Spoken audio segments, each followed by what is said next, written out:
My girlfriend said she wasn't in love with me anymore but wanted to keep living together, so I became the perfect roommate and stopped doing everything for her until she realized what she lost and begged me to take her back, but I had already found someone better. I'm Jake, 28M, and I've been with my girlfriend Belinda, 26F, for 3 years. We moved in together about 18 months ago after she lost her job at a marketing firm. I work as a software engineer at a tech company downtown, and I make decent money. Belinda has been doing freelance graphic design work since then, but it's pretty inconsistent income. Let me give you some background about our relationship. When we first started dating, Belinda was this incredibly independent woman. She had her own apartment, paid all her bills, and never asked me for anything. That's actually what attracted me to her initially. She seemed like she had her life together. But things changed gradually after she moved in. At first, she was contributing to rent and utilities from her savings. Then her freelance work started drying up around the time COVID hit. I told her not to worry about it and that I could cover everything until she got back on her feet. What I thought would be a temporary arrangement turned into something permanent. I started taking care of everything. I paid the rent, utilities, groceries, car insurance for both our cars, and even her phone bill. I added her to my family plan because it was cheaper than her individual plan. I handled all the household maintenance, fixed things when they broke, did most of the cleaning, and managed our social calendar. When we went out with friends, I picked up the tab. When we went on vacation, I paid for flights, hotels, and meals. Belinda seemed grateful at first. She would thank me and promise things would change once her career picked up. But as months passed, she stopped mentioning it. She started acting like this was just how things worked in our relationship. She would ask me to book dinner reservations for her and her friends. She expected me to drive her places when her car was acting up. She would make plans for us without consulting me, assuming I would handle the logistics and expenses. The physical side of our relationship was good. We were intimate regularly, and she seemed happy. She would tell me she loved me, we would cuddle while watching TV, and everything appeared normal from the outside. Her friends liked me, and my friends liked her. We talked about moving to a bigger place next year and maybe getting a dog. 3 weeks ago, we were sitting on the couch watching some reality show about people renovating houses. I was getting ready for bed because I had an early meeting the next morning. I leaned over to kiss her goodnight like I always do. She pulled back and gave me this strange look. She picked up the remote, muted the TV, and turned to face me directly. She said she needed to tell me something important. She said she liked me as a person and enjoyed living with me, but she wasn't in love with me anymore. She said she hadn't been in love with me for months, maybe longer. She said she wanted to be honest because she respected me too much to keep pretending. I asked her what she wanted to do about our living situation and our relationship. She said she hoped we could continue living together as friends. She said we worked well as roommates and there was no reason to mess up a good thing. She said she valued our friendship and didn't want to lose that by making things complicated. I told her I needed to think about it. I went to the bedroom and lay down. About 20 minutes later, my phone started buzzing with notifications. Belinda was in a group chat with her 3 closest friends, and I had access to it because we sometimes used the shared tablet to text when our phones were dead. I could see she was telling them about our conversation. I watched the messages pop up on the screen. Her friends were telling her how brave and mature she was for being honest. They said it showed how much she cared about me, that she didn't want to hurt me by lying. They said lots of people stay in relationships for convenience, but it takes courage to have the hard conversations. I realized something while reading those messages. Belinda wasn't being brave or honest. She was being practical. She had figured out a way to keep all the benefits of our relationship without any of the obligations that come with being in love with someone.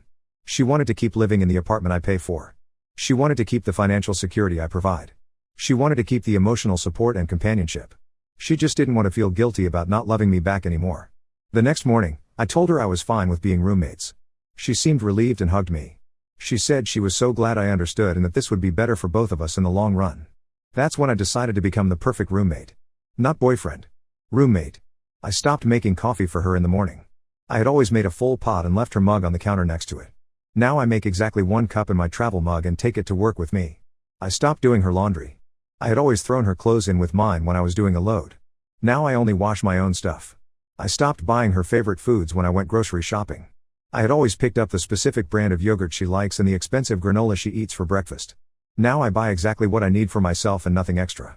When she asked me to book a dinner reservation for her and her girlfriends last week, I told her I was busy that evening.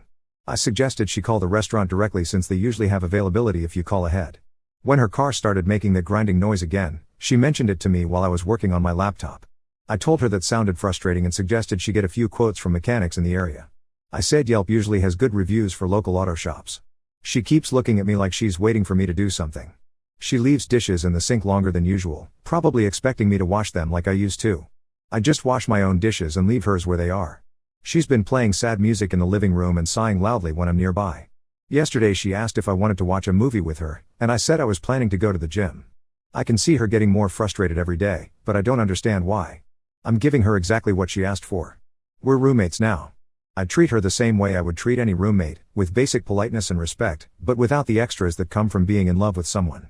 Her phone got shut off yesterday because I removed my card from her family plan. She came to me in a panic asking what happened. I explained that since we're not really a family anymore, it made sense for her to have her own phone plan. I offered to help her set up service with Verizon or T-Mobile. I'm not trying to be mean or get revenge. I'm just being logical. She made it clear that our romantic relationship is over, so I'm adjusting my behavior to match that reality. I don't do extra things for roommates that I would only do for someone I'm in love with. The lease on our apartment is up in 2 months, and I'm not planning to renew it. I've been looking at one-bedroom places closer to my office. Belinda doesn't know yet because she hasn't asked, and roommates don't typically discuss their long-term housing plans unless it directly affects the other person. Am I handling this wrong?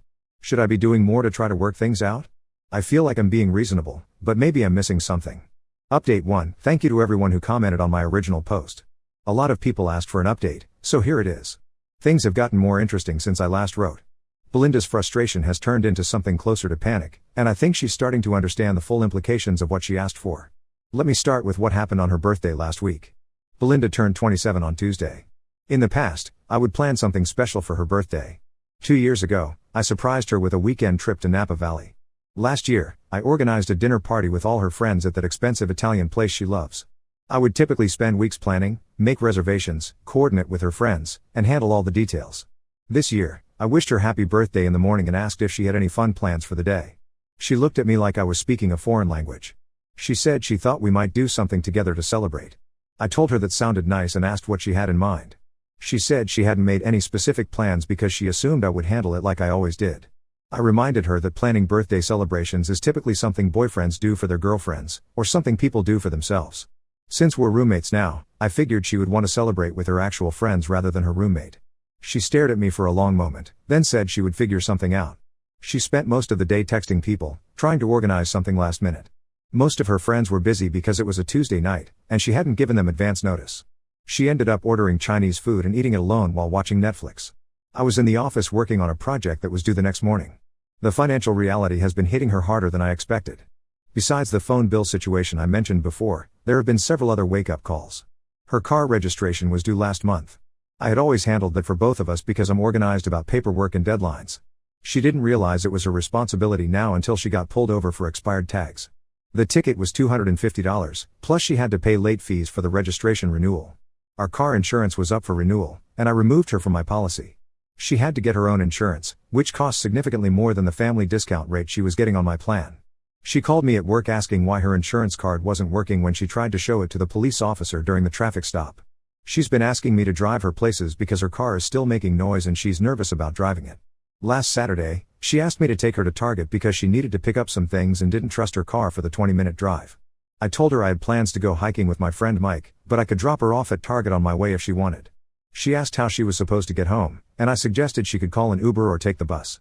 The bus stop is right outside Target, and our apartment is on the direct route.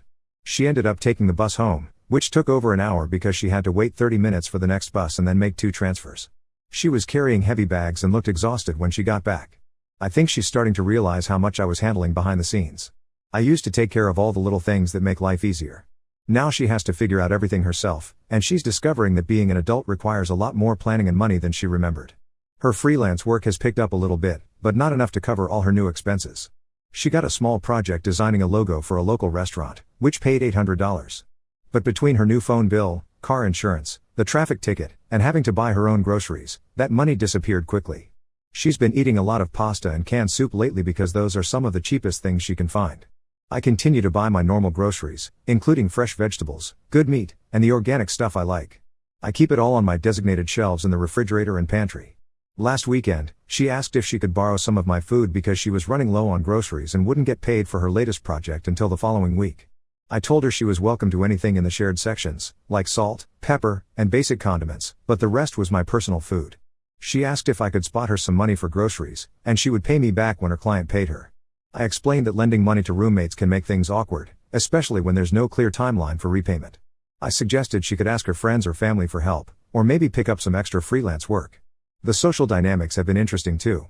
Belinda's friends have stopped coming over as much as they used to. I think they feel awkward around me now that they know we're not actually dating anymore. When they do come over, they whisper a lot and keep looking at me like they're trying to figure out what I'm thinking. Two of her friends, Patty and Amanda, came over last Thursday night. They were clearly there to give Belinda emotional support and probably to talk about me. I said hello when they arrived, then went to my office to work. I could hear them talking quietly in the living room for about 2 hours. When they were leaving, Patty stopped by my office door and asked if she could talk to me for a minute. She said Belinda was going through a hard time and asked if there was any way we could work things out. She said Belinda really cares about me and maybe just got scared about the commitment. I told Patty I appreciated her concern, but Belinda had been very clear about not being in love with me anymore. I said I was respecting Belinda's honesty and trying to be a good friend by not putting pressure on her to change her feelings. Patty looked frustrated and said that wasn't what she meant. She said sometimes people say things they don't really mean when they're stressed or confused. I asked Patty if she thought Belinda was lying when she said she wasn't in love with me. Patty didn't have a good answer for that. The conversation with Patty made me realize that Belinda's friends are trying to fix something that Belinda herself said was broken. They're treating this like a temporary relationship problem instead of the permanent change in status that Belinda requested.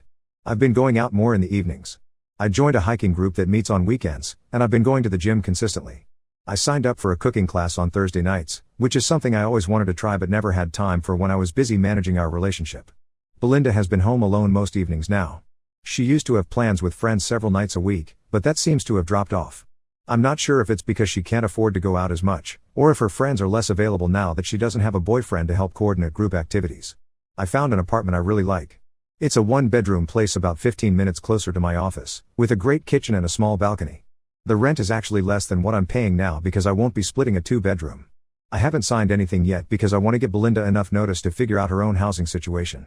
She still hasn't asked me about the lease renewal, even though it's coming up in 6 weeks. I wonder if she's assuming I'll just handle it like I used to handle everything else. Update 2: The situation has escalated significantly since my last update. Belinda is starting to understand that this isn't a phase I'm going through, and her attempts to fix things have become more desperate. 3 weeks ago, she tried a different approach. She came home from having drinks with her friends and was wearing one of my old college t-shirts that she used to sleep in when we were dating. She sat on the edge of the bed while I was reading and started crying. She said she missed me and missed what we used to have together. She said she made a mistake and wanted to go back to how things were before. I put my book down and asked her what specifically she missed. She said she missed feeling close to someone and having someone who cared about her. I told her it sounded like she was going through a difficult time, and suggested she might benefit from talking to a counselor. I said there are sliding scale therapy options if cost was a concern, or she could try some of the mental health apps that offer affordable counseling. She stared at me like I had slapped her. She asked if I was seriously recommending therapy instead of talking about our relationship. I said I wasn't qualified to help her work through her feelings about missing intimacy and emotional connection. A professional would be much better equipped to help her figure out what she really wanted. She got up and left the room without saying anything else. The next morning, she acted like the conversation never happened. But I could tell she was studying my behavior more carefully, like she was trying to find cracks in my roommate approach. The lease situation finally came to a head last week. Our landlord sent the renewal notice, and I left it on the kitchen counter for Belinda to see. She found it when she got home from a freelance meeting. She asked me if we were going to renew the lease. I told her I had decided not to renew, and that I had already signed a lease on a different place starting next month. She asked where that left her. I said she would need to decide whether she wanted to take over this lease by herself or find somewhere else to live. I offered to ask our landlord if he would be willing to remove my name from the lease if she wanted to stay. That's when she completely lost it. She started yelling that I was abandoning her and leaving her with no way to afford the rent on her own. She said I was being cruel and punishing her for being honest about her feelings. I stayed calm and reminded her that roommates don't typically sign long-term leases together unless they've specifically discussed it and agreed on terms. I said I had assumed she would want the freedom to make her own housing decisions as an independent adult. She said I knew she couldn't afford this place on her own, and that I was deliberately putting her in an impossible situation. I pointed out that she had never asked me about my plans for the lease renewal, even though she had 6 weeks to bring it up. I said if she had asked, we could have had this conversation much earlier and she would have had more time to explore her options. She demanded to know why I was doing this to her. She said I was being vindictive and trying to hurt her because she didn't love me the way I wanted her to. I told her I wasn't trying to hurt anyone. I said she had made it clear that she wanted to be friends instead of romantic partners, and I was trying to respect that by not making assumptions about our future living arrangements. She asked what she was supposed to do now. I suggested she could look for roommates, or maybe move back in with her parents temporarily while she figured things out. I said her friend Patty had mentioned that she was looking for someone to split rent on a 2-bedroom apartment. She said moving back in with her parents would be humiliating, and that Patty's apartment was in a bad neighborhood she didn't want to live in. I said those were definitely challenging options, but that I was confident she would figure something out. I reminded her that she had been living independently before we moved in together, so she had experience managing her own housing. She said that was different because she had a steady job then, and that I knew her financial situation was more complicated now. I agreed that her financial situation was more challenging, but said that was exactly why it made sense for her to have more control over her living expenses instead of depending on someone else to make those decisions for her. The conversation ended with her storming out of the apartment. She came back several hours later and didn't speak to me for 3 days. During those 3 days, I could hear her on the phone constantly, presumably trying to figure out her living situation. She had several long conversations with her parents, which sounded tense based on the tone of her voice coming from her bedroom. She also had what sounded like a difficult conversation with Patty about the roommate situation. I gathered from the parts I overheard that Patty's timeline didn't match up with Belinda's needs. On Thursday, she asked if we could talk. She had clearly been crying, and she looked exhausted. She said she had been thinking about everything, and she realized she might have been taking me for granted. She said she wanted to work on rebuilding our relationship and earning back my trust. I asked her what she meant by rebuilding our relationship. She said she wanted us to be a couple again. She said she had been confused before, but now she understood what she really wanted. I asked her what had changed since our conversation 6 weeks ago when she told me she wasn't in love with me. She said she had been scared of commitment and had convinced herself she didn't have strong feelings for me. She said living as friends had made her realize how much she actually cared about me. I said that was interesting, and asked when exactly she had realized she was in love with me again. She said it had been building over the past few weeks, but it became clear when she thought about me moving out. I said the timing seemed convenient, given that she had just discovered she couldn't afford to live in our current apartment without me. She got defensive and said money had nothing to do with it. She said she genuinely missed being close to me and wanted to give our relationship another try. I told her I appreciated her honesty, but I wasn't interested in dating her again. She asked why not, and I explained that she had already told me she wasn't in love with me. I said I believed her when she said that, and I didn't think people's feelings changed that dramatically in just 6 weeks. She insisted her feelings were real and asked what she could do to prove it to me. I said there was nothing she could do, because I was no longer in love with her either. That wasn't entirely true when I said it, but it became true while I was saying it. Something shifted in that moment, and I realized I really was done. She started crying again and said I was giving up on us too easily. She said relationships require work and compromise, and that I wasn't even willing to try. I said she was right that relationships require work, but they also require both people to actually want to be in the relationship. I said I no longer wanted to be in a romantic relationship with her. She's been staying at her friend Amanda's place for the past few days, presumably to give me space to change my mind. But I'm not going to change my mind. I move out next Friday. I've already started packing, and I hired movers to handle the furniture. Belinda can keep anything she wants that we bought together. I just want to take my personal belongings and start fresh. Update 3: I moved out 2 weeks ago, and wanted to give everyone a final update on how things ended. Belinda came back to the apartment the day before I was scheduled to move. She had been staying with Amanda for almost a week, and I think she expected to come home to find me still there, surrounded by unpacked boxes, maybe having second thoughts about leaving. Instead, she found most of my stuff already in boxes and the movers scheduled to arrive the next morning.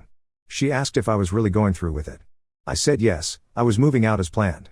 She said she had been talking to Amanda and Patty about everything, and they thought we should try couples counseling before making any permanent decisions. I told her I wasn't interested in couples counseling because I didn't consider us a couple anymore. She said she understood I was hurt, but that walking away wasn't the solution. She said we had built something good together and it was worth fighting for. I asked her what specifically we had built together that was worth fighting for. She mentioned our shared friend group, our comfortable routine, and how well we worked as a team when we weren't dealing with relationship drama.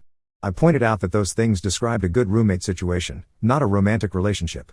She got frustrated and said I was being deliberately difficult. She said she knew I still had feelings for her, and that I was just being stubborn. I asked her what made her think I still had feelings for her. She said she could tell by the way I looked at her sometimes, and that nobody changes their behavior as dramatically as I had unless they were trying to protect themselves from getting hurt. I said that was an interesting theory, but that she was wrong. I said the reason my behavior had changed was because my feelings had changed. She asked when exactly I had stopped loving her. I thought about it for a moment, then told her it was probably the night I realized she had told her friends about our conversation before she had even finished having it with me. I said that was when I understood she wasn't actually interested in having an honest conversation with me, she was just looking for validation from her friends about a decision she had already made. She said that wasn't fair, and that she had just needed support from her friends during a difficult conversation. I said I understood why she needed support, but the timing showed me that she wasn't really considering my perspective or leaving room for us to work through things together. She had already decided how the conversation was going to go. She started crying and said she never meant for things to end this way. I said I believed her, but that intentions didn't really matter as much as actions. The movers arrived the next morning at 8. Belinda stayed in her bedroom while they loaded my furniture and boxes. I had already moved most of my clothes and personal items to the new apartment over the previous few days, so the actual move was pretty quick. Before I left, I knocked on her bedroom door to say goodbye. She didn't answer, but I could hear her crying inside. I left my key on the kitchen counter next to a note with my new address, in case she needed to forward any mail or had questions about the security deposit. My new apartment is great. It's smaller than the place I shared with Belinda, but everything in it belongs to me and reflects my actual preferences instead of compromises we made as a couple. I have a reading chair by the window where I drink my morning coffee. I bought plants for the balcony. I set up my office exactly how I want it. I've been dating someone new for about 3 weeks. Her name is Rebecca, and she's a nurse at the hospital downtown. We met at the hiking group I joined a few months ago. She has her own apartment, pays her own bills, and has never asked me to fix anything for her or handle her errands. When Rebecca cooks dinner for us, she also cleans up afterward. When we go out, she pays for her own meal unless we specifically agree beforehand that one of us is treating the other. When she says she loves spending time with me, she demonstrates it by planning activities we can do together instead of expecting me to plan everything. It's been a good reminder of what a balanced relationship actually looks like. Belinda texted me last week asking if we could meet for coffee to talk. She said she wanted closure and to apologize for how things ended. I didn't respond to the text. We already had closure the day I moved out. She doesn't need my permission to apologize, and I don't need to hear her apology to move on with my life. From what I understand through mutual friends, she ended up moving back in with her parents. She's still doing freelance graphic design work, but she's also looking for a full-time job with benefits and a steady salary. Patty mentioned that Belinda has been asking about me and wondering if I'm happy in my new place. Patty asked if I would be open to talking to Belinda if she reached out. I told Patty that Belinda was welcome to reach out if she had something specific she needed to discuss, but that I wasn't interested in rekindling our friendship or having conversations about our past relationship. Patty said Belinda was having a hard time adjusting to living with her parents again, and that she felt like she had lost her best friend along with her boyfriend. I said that was unfortunate, but that it was a natural consequence of the choices Belinda made. I said I hoped she would figure things out and find happiness, but that I wasn't the right person to help her with that process. Some people might think I handled this situation too harshly. But I think Belinda needed to learn that relationships have real consequences, and that you can't expect people to wait around indefinitely while you figure out what you want. She told me she wasn't in love with me, so I stopped acting like someone who was in love with her. She wanted the benefits of having a devoted boyfriend without the obligation of being a devoted girlfriend. When I stopped providing those benefits, she realized what she was giving up. But by then, I had realized what I was giving up too. I was giving up my time, energy, and money to someone who didn't appreciate any of it enough to love me back. I was settling for a relationship where I cared more than she did, and where I was responsible for making everything work while she just enjoyed the results. I'm not angry with Belinda anymore. I think she's a decent person who made some selfish choices without fully thinking through the implications. But I also don't miss her or wish things had worked out differently. I'm much happier now with someone who actually wants to be with me, rather than someone who just likes the lifestyle I can provide. Now let's move to the next story. Story 2. My stepbrother stole my girlfriend and got me kicked out by framing me for theft. Years later they begged me to save her from prison after she stole $75,000. I, 25M, never imagined I would end up sharing my story on Reddit, but the events of the past few years have left me with no choice. It all began when my mom married Robert, 52M, 5 years ago.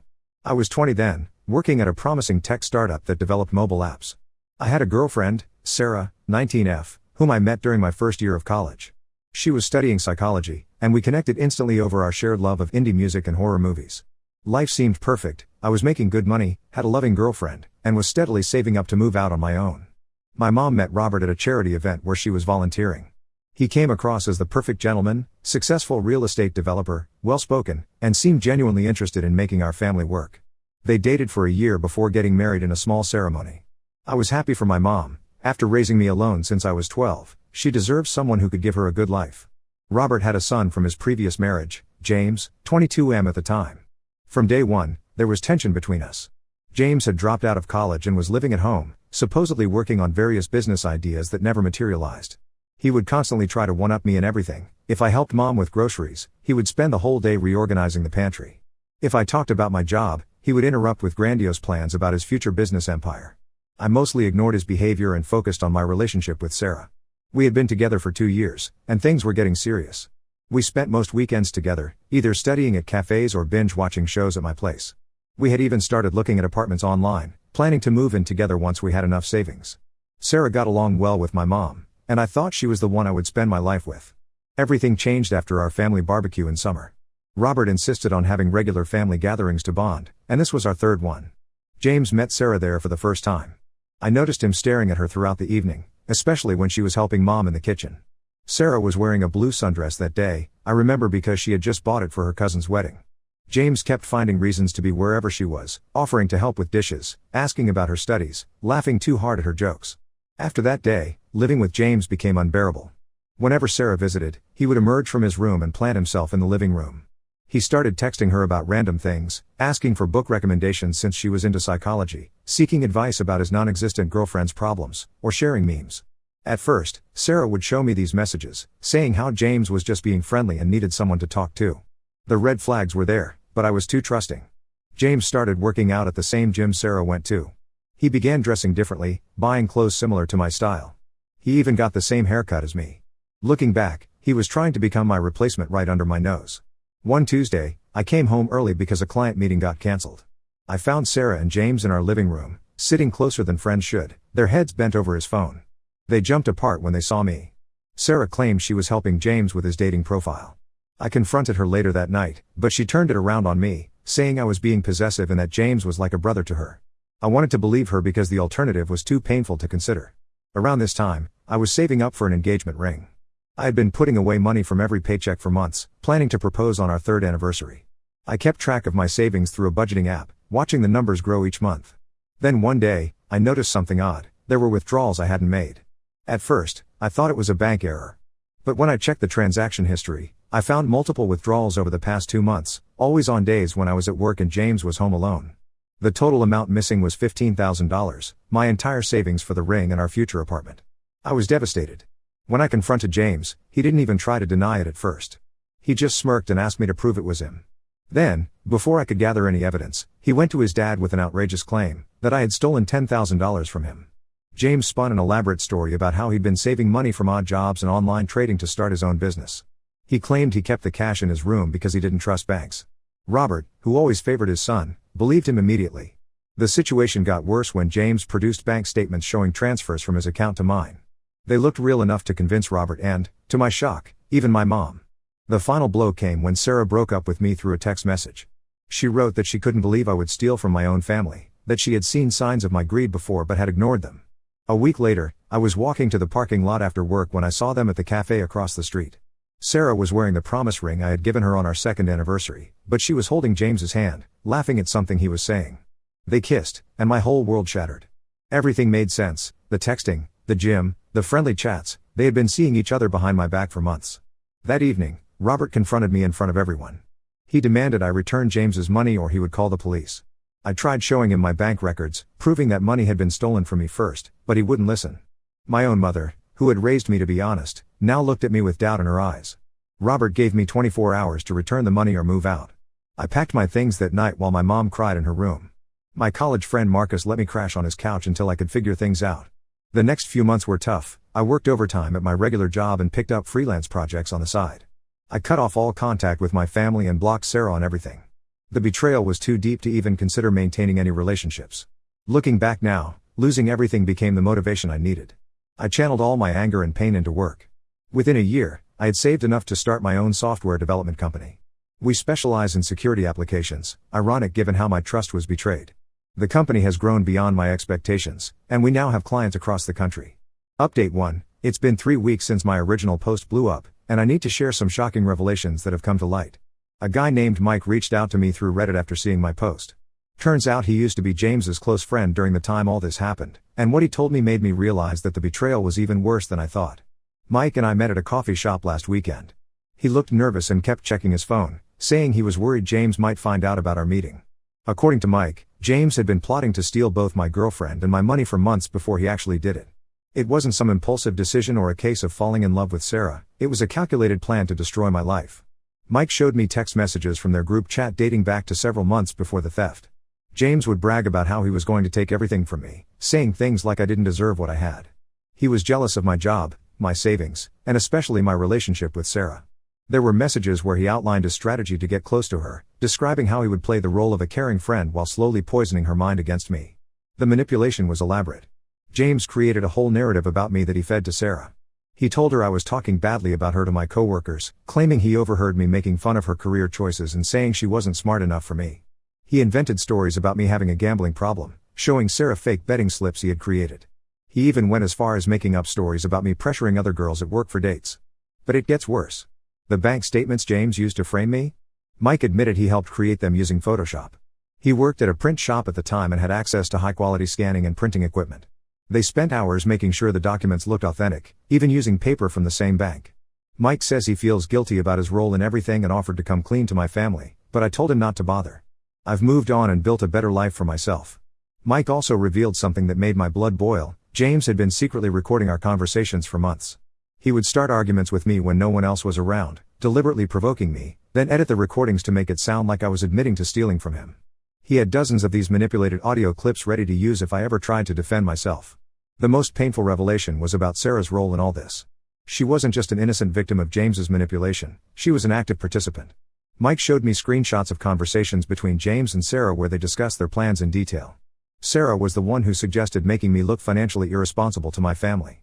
She knew about the fake bank statements and even helped create the narrative about my supposed gambling problem. The betrayal went even deeper. Sarah had given James access to my phone multiple times when I wasn't around. She knew my passcode because I trusted her completely. They used this access to get into my banking apps and gather information about my accounts. Sarah also installed some kind of tracking app on my phone so they would know when I was coming home early from work. The money they stole from me, my entire savings for our future, went straight into funding their secret relationship. While I was working overtime and taking on extra projects to save for an engagement ring, they were using my money to take weekend trips to luxury resorts.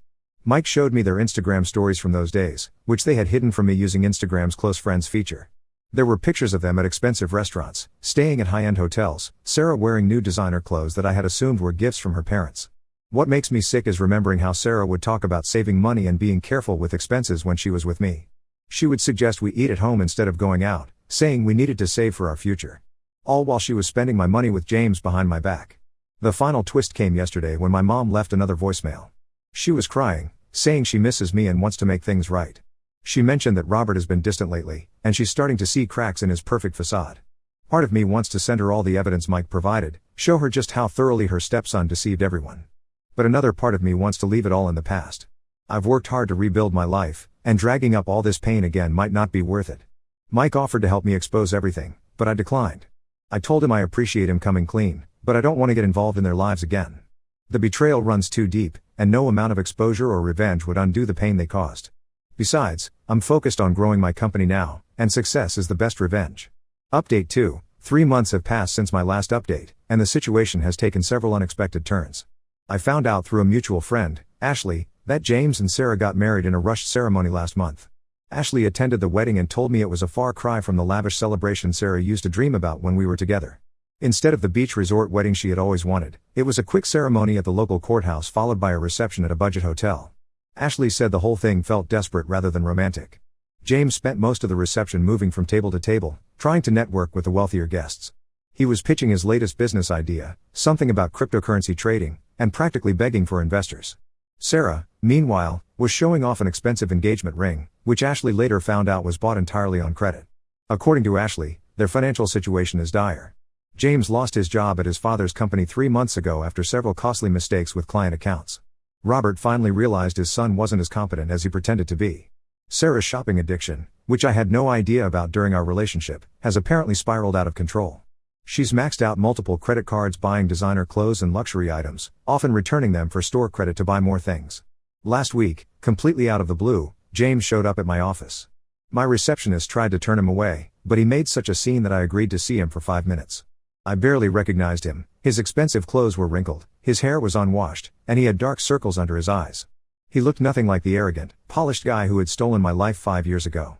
James broke down as soon as he sat down. Between sobs, he confirmed everything Mike had told me was true. He admitted to planning the whole thing with Sarah, stealing my money, and deliberately destroying my relationship with my family. But that wasn't why he came to see me. The real reason for his visit was even more shocking. Sarah has apparently developed a serious gambling addiction that started right after their wedding. She began small, playing poker on her phone, but it escalated quickly to online casinos and sports betting.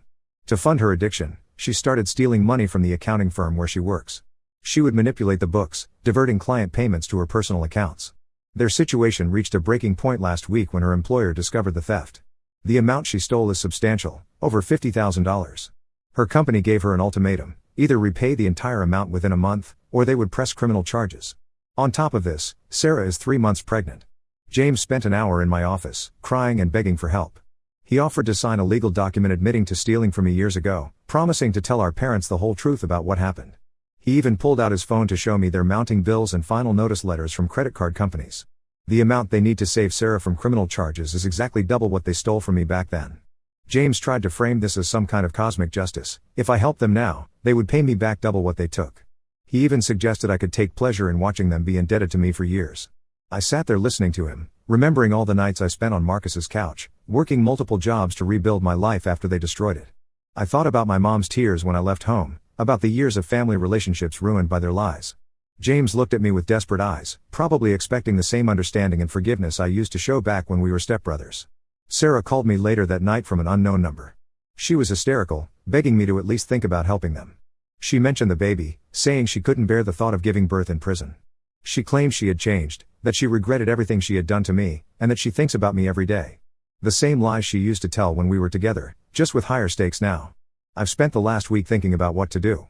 The evidence of their theft of company funds sits in my email, sent by James in his desperation to prove how serious their situation is. Part of me wants to forward it all to Sarah's employer, while another part wants to just continue ignoring their existence like I have for the past 5 years.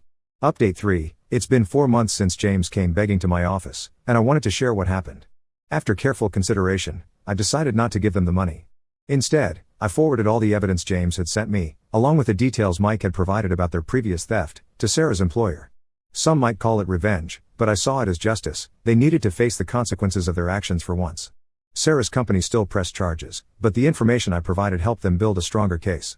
She was arrested 2 weeks later. During the investigation, they discovered she had stolen closer to $75,000, not the $50,000 she claimed. She's now facing serious charges for embezzlement and fraud. James finally told our parents the truth, but only after everything fell apart. He confessed to stealing my money, creating fake evidence, and deliberately destroying my relationship with the family. But his confession wasn't out of guilt, he only came clean because he needed a place to stay after they got evicted from their apartment. Robert sent me a text message apology that read more like a legal disclaimer than genuine remorse. I apologize for believing James over you, it was a mistake on my part. My mom has been calling and texting constantly, begging me to consider some kind of family reconciliation. She keeps saying that Sarah and James have suffered enough, that with the baby coming we should try to be a family again. She even suggested that helping Sarah avoid prison would be the noble thing to do, especially since I'm financially successful now. I blocked her number after that last message. Sarah's parents have completely cut her off. They refused to help with her legal fees after learning about the embezzlement. According to Ashley, they were already suspicious about the circumstances surrounding our breakup years ago, and this confirmed their worst fears about their daughter. James and Sarah had to move back in with Robert. James is now working at a fast food restaurant, trying to save money for Sarah's legal defense. Sarah is under house arrest while awaiting her court date, wearing an ankle monitor and prohibited from accessing any devices with internet capabilities due to her gambling addiction. My mom showed up at my office last week, crying about how Sarah is struggling with her pregnancy while under house arrest. She tried to guilt-trip me by saying that my future niece or nephew shouldn't have to be born with their mother in prison. I had security escort her out. Robert attempted to reach out through my company's business email, suggesting we could handle things privately if I withdrew my statement to Sarah's employer. I had my lawyer send him a cease and desist letter. Some of my relatives have been posting on social media about how I'm being cruel and unforgiving, but they don't know the whole story. As for me, my company has expanded to 3 new cities in the past year. I recently got engaged to Emma, who I met at a tech conference 2 years ago. She knows my whole story and understands why I keep my distance from my family. We're planning a destination wedding next spring, and no, my family won't be receiving invitations. Some people might think I'm being harsh and not helping them, especially with a baby involved. But I believe they're finally facing the consequences of their own choices. Their current situation isn't my responsibility, and pregnancy isn't a get-out-of-jail-free card for fraud. I've blocked everyone except my mom, though I rarely respond to her messages. She still sends emotional texts about family forgiveness and second chances, but I've learned that sometimes the best response is no response at all. The company is thriving, I'm happily engaged, and I've found that success truly is the best revenge.